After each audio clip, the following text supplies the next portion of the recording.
persuade the prince that he should do his duty, and to impress him takes on his multi-armed form and says,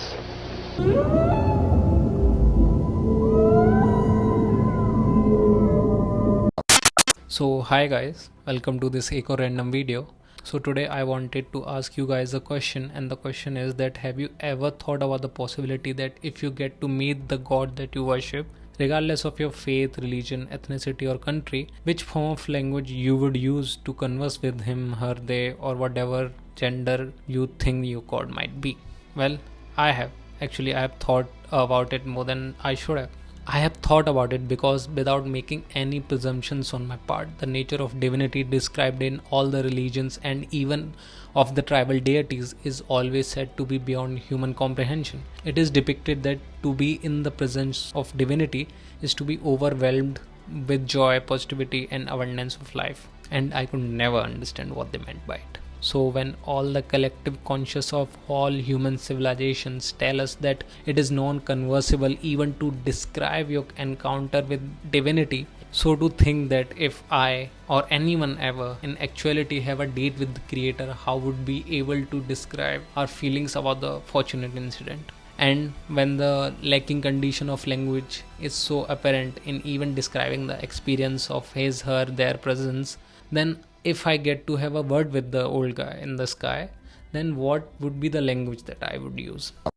I've been thinking about it because there's a great chance that if someone like him exists, then only he, she or they can rationalize all the dread and suffering of the society. And only after conversing with them, I might have answers to questions like what was there before Big Bang, why all the dictators are the ones deprived of mama's love, and most importantly, at the age of 23, why the fuck do I have this constant pain in my lower back? But because of the lacking condition of a language, all these answers might still be a mystery even after Kalki Avatar decides to come to Earth in an epic battle of human existence against the supposed evil AI robots of the year of 10,950.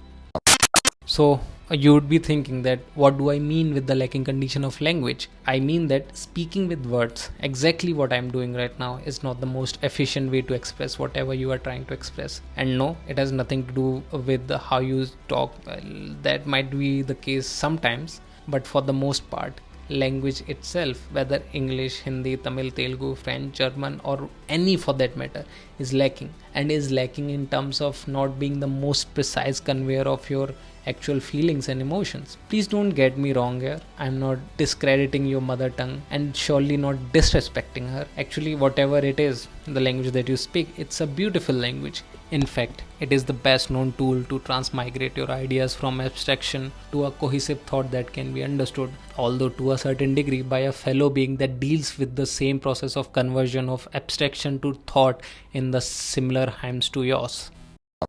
Okay, so let me give you an example to make it more cohesive. So for the most part, language has been a great unifier of thought. What I mean by that, you might ask? Well, I meant that the language mostly relates to a picture of your certain prior experience, like in Tractatus Logico Philosophicus. Earlier, Wittgenstein gives us an example of this theory and calls it the picture theory.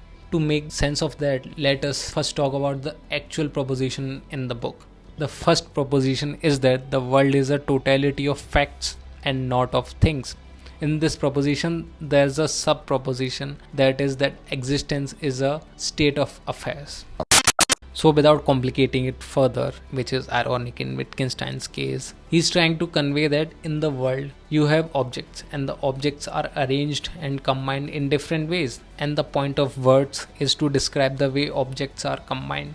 So if I say my cat Rumi is sitting on a chair, the sentence my cat Rumi is sitting on a chair is true because it describes the relation between my cat Rumi and the chair in that particular instance.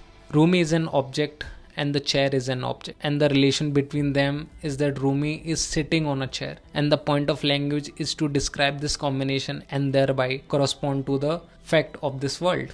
This means that if I go and look in my room, if there's Rumi, my cat, sitting on that chair, then it's a fact. And according to picture theory, the language supposed to describe this picture.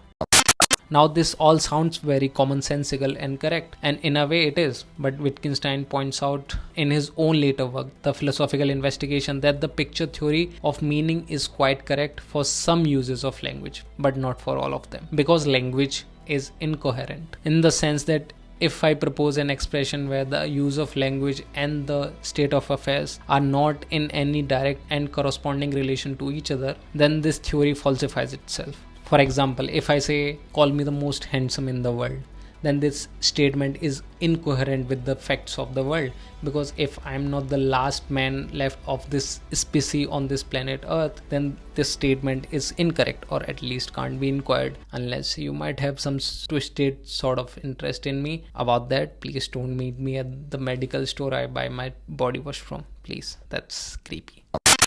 Wittgenstein proposes that language conveys meaning in acting as a tool. Basically, in philosophical investigations, the tool theory of meaning or meaningful language is defined as the expression of value achieved by the use to which language is normally put, and normally put is the key here. Wittgenstein meant by this that it is the common agreement of the use of a particular word or phrase that constitutes its meaning. The meaningfulness of a word or phrase is no longer contingent for Wittgenstein in the investigations on there being one-for-one things in the world for language to relate. On the contrary, the only thing required for language to be meaningful is that there be a social consensus as to what aspects of language carry the meaning, whether words or phrases, when we use them.